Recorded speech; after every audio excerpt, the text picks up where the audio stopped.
उपासक फंस जाता है।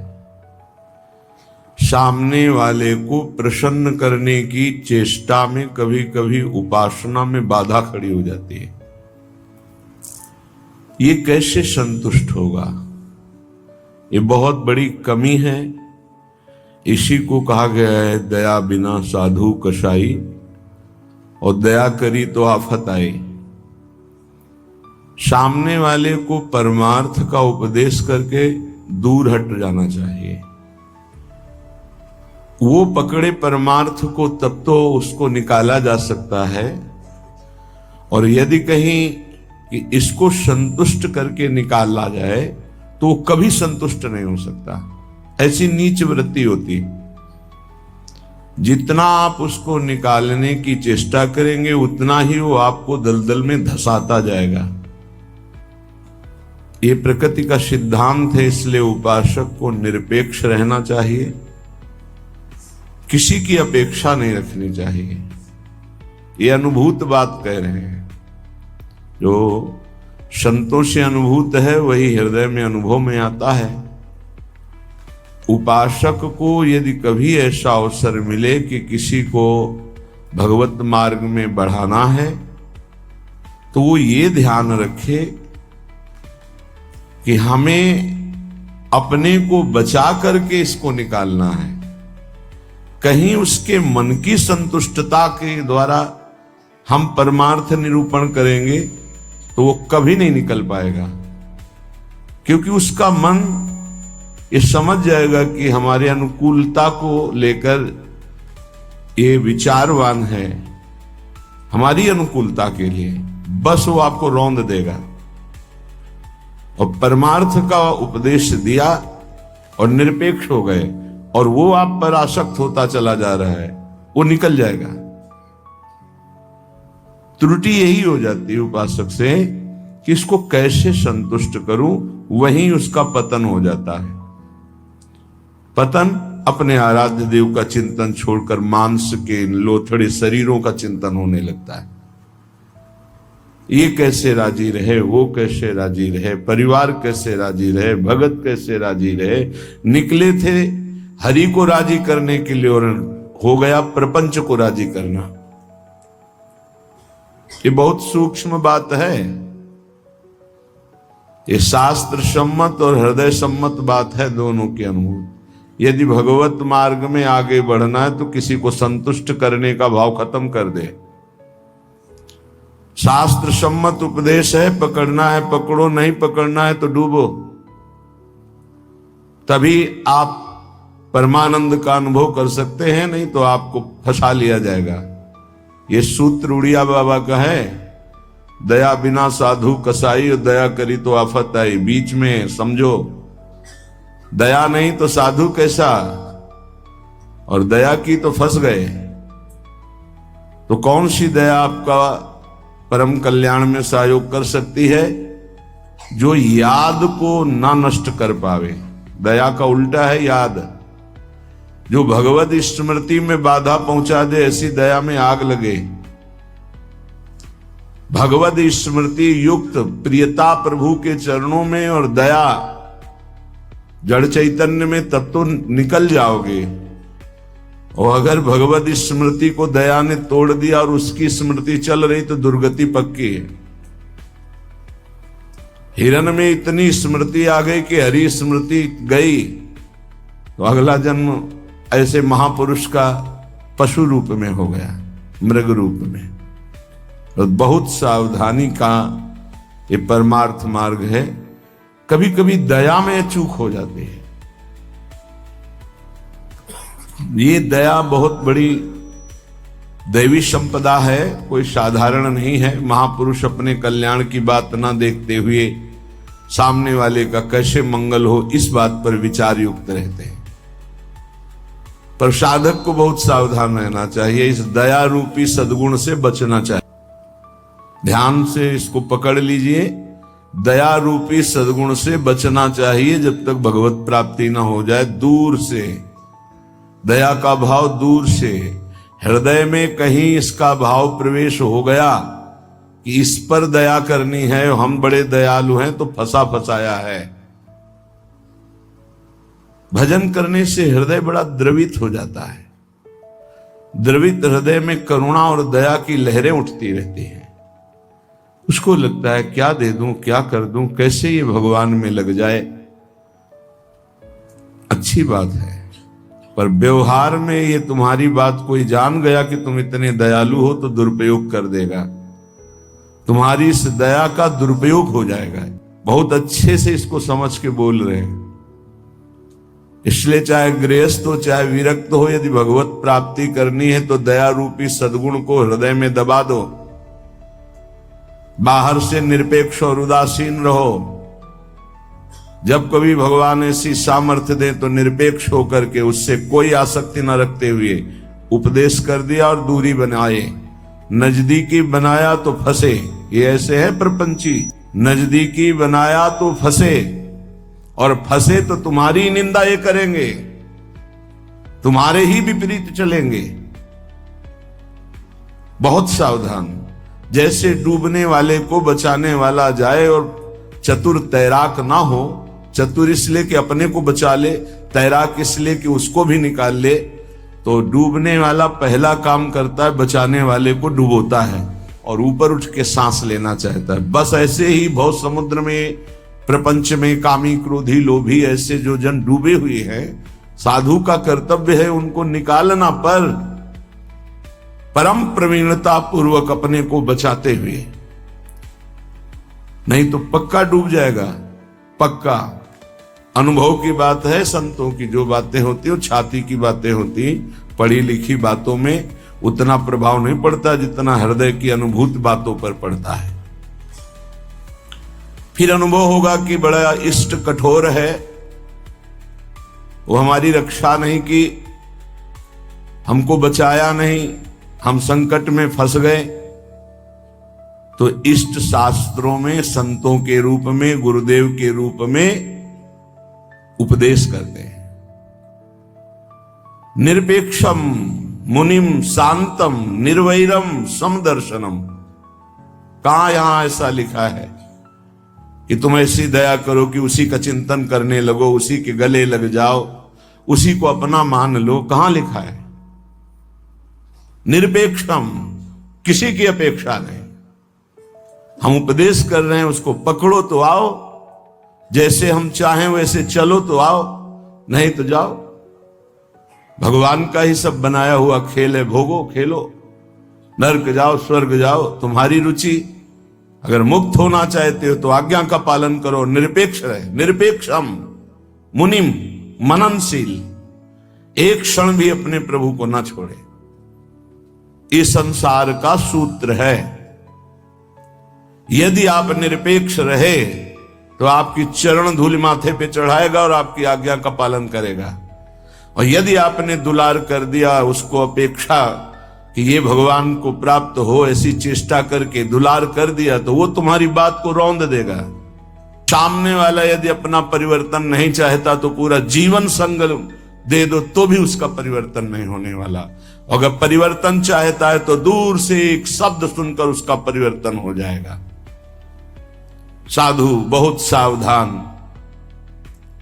बड़े बड़े जो संत अनुभव करके बोल गए हैं वो अपने अनुभव से बोल रहे हैं, अपने हृदय की बात बोल रहे हैं। आप पकड़ लोगे तो आपका चिंतन नहीं बर्बाद होगा, वो अनुभूत बात आपको माया से बचा लेगी।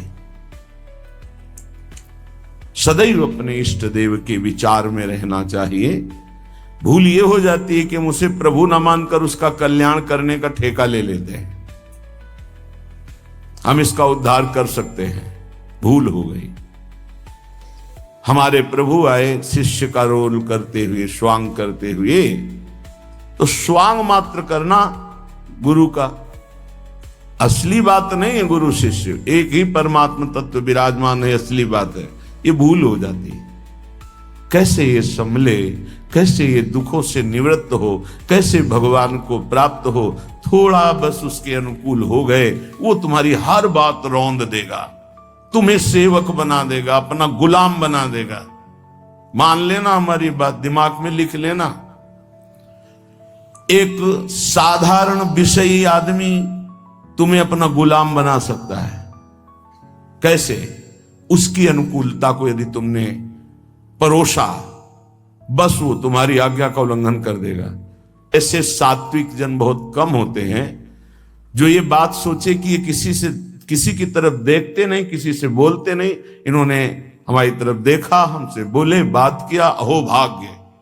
यह हम अपने अनुभव की बात और संतों के अनुभव की बात करते हैं जो माया मुक्त हैं। किसी को उपदेश देकर निरपेक्ष हो जाना, यही उसके कल्याण का स्वरूप है। उसको दुलार करना अपने और उसके दोनों के पतन का रास्ता है पक्का। संसार में कहीं कोई भी यदि भगवत मार्ग में चलना चाहता है तो वो शब्द पकड़कर निकल जाएगा माया से। और अगर गुरुजनों के, महापुरुषों के वचनों को नहीं माना तो हम लौट जाएं उसके चरणों में, हमारे ऊपर से खेले, तो भी वो कल्याण को प्राप्त नहीं हो सकता, क्योंकि वो वचन का पालन नहीं कर रहा। गुरुजनों का उदास रहना हमारे लिए अत्यंत आवश्यक है, क्योंकि जब वो उदासीन होकर तिरछी चितवन से देखते हैं तो हृदय थर्रा जाता है और धर्म पूर्वक चलता है। और जब गुरुदेव मुस्कुरा देते हैं तो उसका उल्टा फल होता है, हमें गर्व हो जाता है और हम उनकी आज्ञा का उल्लंघन कर देते हैं। ये संसार सद्गुरु स्वरूप है, ये पूरे जीवन शिक्षा देता रहता है। इसलिए हम बैरागी, भगवत मार्ग के अनुरागी या गृहस्थ में जो वैष्णवजन हैं, उनको ये जो दूसरों को उपदेश देना, दूसरों के कल्याण का ठेकेदार बन जाना, ये बहुत ही घातक खेल है। प्रवचन करना, उपदेश करना, दूसरों के मन को संतुष्ट करना, ये बहुत ही घातक खेल है भगवत प्राप्ति में। तब तक मुंह नहीं खोलना चाहिए जब तक स्वयं साक्षात्कार भगवान का न कर ले, नहीं तो मिटिया मेट साधना को करने के लिए ये माया प्रपंच बहुत विचित्र है। उस समय आपको अनुभव होगा कि भगवान बहुत कठोर हैं, हमारी बात नहीं सुनते, हमें बचाया नहीं, इसीलिए पहले भगवान संत और शास्त्रों के रूप में बोल दिए हैं, ऐसा करोगे तो परिणाम ऐसा होगा। सावधान, तब तक कभी किसी को शिष्य ना बनावे जब तक स्वयं भगवत प्राप्त ना हो जाए। तब तक कभी प्रवचन उपदेश ना करे जब तक स्वयं प्रवचन उपदेश का आचरण जीवन में उतर ना जाए। जब सामने वाले में भगवान का दर्शन हो तो फिर स्वांता सुखाए तुलसी रघुनाथ गाथा। अपने अंतःकरण में भगवत प्रेम उल्लसित होते हुए भगवत चर्चा, ये आत्म सुख के लिए है, नहीं तो बाधा पड़ जाएगी, पक्का बाधा पड़ जाएगी। इष्ट का चिंतन छूट करके इसको कैसे प्रसन्न करें, इसको कैसे राजी करें, इसको कैसे दुलार करें, बस इसी में अब आप विचार करो। एक संसार त्यागी वैरागी भगवान के मार्ग का पथिक प्रपंचिक शरीराभिमानी भोगी विषयी पुरुषों के संतुष्टता के लिए वो विचारवान हो गया। ये विचार है गलत। तुम्हारे विचारों का उनके विचारों में प्रवेश हो जाए और वो तुम्हारे विचार में मगन रहे, तब उनका कल्याण होगा। तुम अपने विचारों को दबाकर उनके विचार में मगन हो गए, तुम्हारा पतन हो जाएगा। इसीलिए प्रचार प्रसार के लिए सिद्ध पुरुषों का अधिकार है। श्री वृंदावन दास जी महाराज विचारत ऐसे ही दिन जात, रात दिन इसी विचार में मगन रहो। श्यामा श्याम का नाम, श्यामा श्याम का रूप, श्यामा श्याम की लीला। कब मिली हो ब्रज जीवन प्यारे, गोरे सावल गात। विचारत ऐसे ही दिन जात। उपासक का कैसे दिन जाता है, कैसे रात जाती है। विचारत ऐसे ही दिन जात, कब मिली हो ब्रज जीवन प्यारे, कब मिली हो, कब मिली हो विचारत ऐसे ही दिन जात, कब मिली हो ब्रज जीवन प्यारे, गोरे सावल गात विचारत ऐसे ही दिन जात। कब मिलोगे? इतने दिन हो गए अभी तक साक्षात्कार नहीं हुआ। आज का दिन गया, आज की रात गई, फिर दिन आया, प्रभु कब मिलोगे, कब मिलोगे? ये व्याकुलता, यहां दूसरे के चिंतन की कोई गुंजाइश नहीं है। दया से चिंतन में फिसला साधक, ये हिरण का बच्चा मर जाएगा अगर हम इसकी रक्षा नहीं करेंगे। चलो ठीक, बाहर निकाल लिया, अब इसका पालन पोषण करना, चलो ये भी ठीक, 10-5 दिन में छोड़ देते, नहीं, गले लगा लिया, अगला जन्म हिरण का हो गया। बहुत बुरी तरह साधक दया में फंस जाता है, आसपास ऐसा जाल बिछ जाता है कि निकलना मुश्किल हो जाता है। दया से बहुत बचो, ये भागवतिक सद्गुण है, आता है हृदय में, द्रवित होता है हृदय। जहां दूसरों का चिंतन हुआ तहां चिंतन अपना बदल जाता है। फिर क्या होता है? कहिबे में नियरे से लागत, सपन्यों नहीं दर्शात, अब कछु निठुर भय या जुग में, ताते मन पछतात विचारत ऐसे ही दिन जात। वो बातें तो प्रभु की करता है, लेकिन ऐसा अनुभव में नहीं है, बहुत दूर प्रभु होते हैं। कहिबे में नियरे से लागत, सपन्यों नहीं दर्शात। स्वप्न में भी प्रभु नहीं आते। क्यों? गजब की बात है, साधक जीवन भर चिंतन को संभालता रहता है। दूसरे पर दया करके वो अपने कीमती चिंतन को दे दिया है, वो समझ नहीं पाता क्या हमारे से इनको मिल रहा है। इन्होंने अमोघ चिंतन छोड़ करके मुझे अपना लिया, मेरा चिंतन करते हैं, मेरे दोषों को मेरे सामने रखते हैं, मेरे को अपना मानते हैं, इसलिए प्राण न्यौछावर हो जाने चाहिए। लेकिन नहीं, वो प्राण ले लेगा उसके, अगर ऐसी गलती की कोई उपासक। निज अनुभव कहां खगेसा, वो तुम्हारे प्राण ले लेगा, वो तुम्हारी जीवन भर की चिंतन वृत्ति को रौंद देगा यदि तुमने दया कर दिया। इस बात को समझ लेना। संतों का संग क्यों सुना जाता है? शास्त्रों में वही सब लिखा है, उसको अपने अनुभव से डुबो कर बोलते हैं। कहिबे में नियरे से लागत, सपने हूं नहीं दर्शात। अब करो प्रवचन। हृदय में आश्रय दूसरे का, चिंतन दूसरे का, संबंध दूसरे का, तो स्वप्न में भी आपके आराध्य देव नहीं झलकेंगे। फिर क्या हृदय कहेगा? अब कछु निठुर भय या जुग में, ताते मन पछतात। अब भगवान में नहीं सुनते, बहुत कठोर हो गए, हमें लगता है। इस युग में पहले बहुत जल्दी कृपा करते थे। हम आपको बताते हैं, कलयुग में सबसे जल्दी भगवान प्रसन्न होते हैं।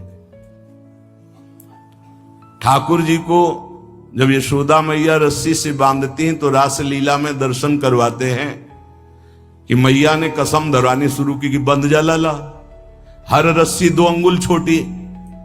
तो उनको पता है भगत बहुत प्यारे हैं, पहले तो बड़ी कसम खवाई निज भगवान के स्वरूपों की, नहीं बंधे। फिर सतयुग के भक्तों की, फिर त्रेता के, फिर द्वापर की, जो ही कहा कि तुम्हें कलयुग के भक्तों की शपथ से बन गए। क्यों? कलयुग में बहुत कम भक्त होते हैं। विशुद्ध भक्त भगवान की, हाँ, वृष्टि शारदी कहूं कहूं हुई, जैसे शारदी वृष्टि कहीं कहीं होती है, ऐसी भगवान की भक्ति, विशुद्ध भक्ति विशुद्ध भक्ति में मिलावट, नाटक, दंभ, पाखंड, दिखावा ये सब नहीं। केवल एक प्रभु से अपनापन, बहुत कम, तत्काल बन गए भगवान। कलयुग के भक्तों की जीव शपथ दी भगवान, ऐसा रासलीला में दर्शन कराते। कलयुग में बहुत जल्दी भगवान का साक्षात्कार होता है, पर बड़ा कठिन है अपने मन को समेटकर प्रभु में लगाना। करुणा निधि के ही भांति कहावो, सुनत नहीं सकुचात। एक बात मान लेना, हमारे प्रभु तक आवाज उसी की पहुंचती जिसका केवल प्रभु से संबंध है। अगर दूसरा कोई है तो आवाज नहीं पहुंचेगी, तुम्हारे हृदय में ही बैठेंगे, नहीं सुनेंगे। आवाज पहुंचती है जब केवल प्रभु रहते। जैसे द्रौपदी जी, जब तक कोई और था, अपना बल था, तो आवाज नहीं निकली। क्या द्रौपदी जी के हृदय में भगवान का चिंतन नहीं होता क्या? महाभारत में लिखा है, जो ही दुशासन आया तो भगवान का चिंतन चल रहा था, क्योंकि महाभागवत में कोई ऐसा नहीं कि श्री कृष्ण का विस्मरण था, लेकिन बल था पांडवों का, बल था औरों का। पुकार नहीं हुई, पुकार नहीं हुई। महाभारत प्रसंग में पढ़ के देख लेना, जो ही दुशासन गया उस समय द्वारिकाधीश भगवान के चिंतन में बैठी थी, क्योंकि रजस्वला थी। बल था कि ये सभा में ले जाएगा। 5 पति हैं, भीष्म आदि महापुरुष, आश्रय अन्य होने के कारण वो केवल अंदर चिंतन चल रहा था, पुकार नहीं हुई थी। बहुत सावधानी से समझने का विषय। जब सब बल छूट गया तब उन्हीं का जो हृदय में चिंतन हो रहा था, जो ही पुकार हुआ तो चमत्कार हो गया, वस्त्रावतार भगवान का हो गया। इसलिए करुणानिधि हैं, पर वो सुनेंगे नहीं जब तक आपका कोई और है। ये बहुत जल्दी फोन नंबर लग जाता है हमारे ठाकुर जी से। नंबर है एक, बस एक। मेरे तो गिरधर गोपाल, दूसरों न कोई। बात कर लो, सब डिलीट करो। सबकी ममता ताग बटोरी, मम पद मन ही बांध बर डोरी। कनेक्शन, जय जय, तुरंत उत्तर मिलेगा। हाँ बोलो, आपने कनेक्शन नहीं फैला। कनेक्शन तो जननी जनक बंधु सुत दारा, तन धन धाम सुहृद परिवारा। तो इनसे बात करो, हरि से कैसे होगी? हरि से बात करने के लिए एक ठसक हमारे माई श्यामाजू को राज, एकमात्र प्रियाजू से अपनापन। तो अभी बात कर लो। लेकिन धिक्कार है हमारे मन को, हमारी इंद्रियों को, हमारी बुद्धि को बड़े परमार्थ के बहाने से चुराती माया। माया कोई विपक्ष बन के थोड़ी आती है, नहीं तो साधक विपक्ष को पहचान के फौरन अपने को बचा ले। वो भी चतुर खिलाड़ी है, पक्ष बन के आती है। हम इसका कल्याण कर देंगे, ये हमारी सेवा में है, ये इसका मंगल होना चाहिए। मार देगी। विपक्ष सेवा के बहाने से घुसता है और फिर मार देता है। ये बात ध्यान रखना, पकड़ लो हमारी बात को। एक परमहंस जी हमें मिले, वो आर्मी में मेजर थे, बाद में संत बने। बहुत ही अष्टपुष्ट शरीर, हमसे 1 बीता लंबे, और भारी त्रिशूल हाथ में रखते थे। गौ रक्षक, हजारों गौओं को ट्रकों से छुड़ाया था। तो विपक्ष मूड़ मुड़ा के, सफेद अचला सफेद ऊपर, साष्टांग दंडवत उनके आश्रम में। महाराज, हमारी गौ भक्ति बहुत जोर की। कसाई था, आपका शिष्यत्व स्वीकार करने आए, जो आपका नाम सुना, आपकी गौ भक्ति, तो उनका भैया बड़े भाग्य हैं आपके, बस हमें केवल गौ सेवा करनी है, आप अपनी गौ सेवा में रख लो। हजारों लाखों गौएं थी, और इतनी नम्रता 1 साल में की कि सेवा में आ गया, शरीर सेवा में। हर बार साष्टांग दंडवत, हर बार। जे भी, बस उसने ये स्वांग ही रचा था। जे भी शरीर सेवा में आया, 2-3 दिन के अंदर वो रात्रि में दूध लेते थे 2 लीटर गाय का, उसी में जहर, जे ही पिया दूध से तुरंत अंदर, वो बड़े भागवतिक थे, तुरंत अंदर आया, तुम्हें जहर दे दिया गया। बुलाया, कहां है वो? गायब, है ही नहीं। 5 लीटर गौमूत्र पिया, हमसे एक बीता लंबे से, बस उनको यही समझ में गाय बचा सकती है। 5 लीटर जी ही गौमूत्र पिया, 5 मिनट में ही इतनी उल्टियां हुई, सब बाहर। थोड़ी देर के लिए मूर्छित रहे, कोई डॉक्टर की जरूरत नहीं पड़ी और ठीक हो गए। एक तो भागवतिक दिव्य श्रद्धा उनकी, दूसरी गौमूत्र ने उनको बहुत सी उल्टियां करा दी। 5 लीटर, ढक्कन 2 ढक्कन की बात, इतनी गर्मी, 5 लीटर मतलब बार बार उल्टियां, तो सब बाहर निकल गया। और सामर्थ्यशाली भगवत चिंतन परायण गया न सेवा के मिस से। विपक्ष कभी विपक्ष बनकर नहीं आता, मित्र बनकर आता है। ऐसे ही साधक पक्का समझ ले, माया विपक्ष, वो मित्र बन करके आएगी, वो आपकी सेवा में से आएगी, हाथ जोड़ के आएगी और रौंद कर पैरों से चली जाएगी। कागज में लिख लो, दिमाग में लिख लो। कैसे जानोगे माया विपक्ष आ गई है हमारी सेवा में? जिसके संग से प्रभु का चिंतन छूटे और उसका चिंतन बनने लगे, चाहे जिस भाव से हो, चाहे दया से हो, प्यार से हो, दुलार से हो, किसी बात से हो, बस समझ लेना ये विपक्ष है, अपना पक्ष नहीं। क्योंकि जिसके संग से प्रिया प्रीतम की स्मृति निरंतर चले वो तो अपना पक्ष, और जिसके संग से प्रिया प्रीतम का स्मरण चला जाए और उसकी स्मृति आ जाए तो जाके प्रियन राम वैदेही तजिए ताहे कोटि वैरी सम जद्यप परम स्नेही, परम स्नेही का रूप लेकर के आते। बहुत सावधान उपासक को रहना चाहिए, नहीं तो करुणानिधि प्रभु होते हुए भी तुम्हारी बात नहीं सुनेंगे, तुम्हारी आवाज नहीं जाएगी वहां तक। फिर कहोगे भगवान ने बचाया नहीं, तुमने सिद्धांत का भंजन किया, सिद्धांत के विरुद्ध चले, इसीलिए तुम मारे गए, इसीलिए तुम्हें गिरा दिया जाएगा। बाद में दोषी तुम होगे क्योंकि तुमने दया की, यहां भी और परलोक में भी। 3 जन्म लगे भगवत प्राप्ति के लिए। पहले जन्म में ही पिता भगवान थे ऋषभ देव जी, भरत जी के। ये लीला करके उन्होंने दिखाया। इसलिए वैष्णव, सन्यासी, साधक, उपासक अपने जीवन में बहुत सावधान रहे, पूरे जीवन में। कभी कभी जगत कल्याण की भावना भी उसको बंधन का कारण बन जाती है। इसलिए जगत भगवत स्वरूप है, इसका कल्याण नहीं करना, तुम अपने को बचा के निकल जाओ, यही बहादुरी है।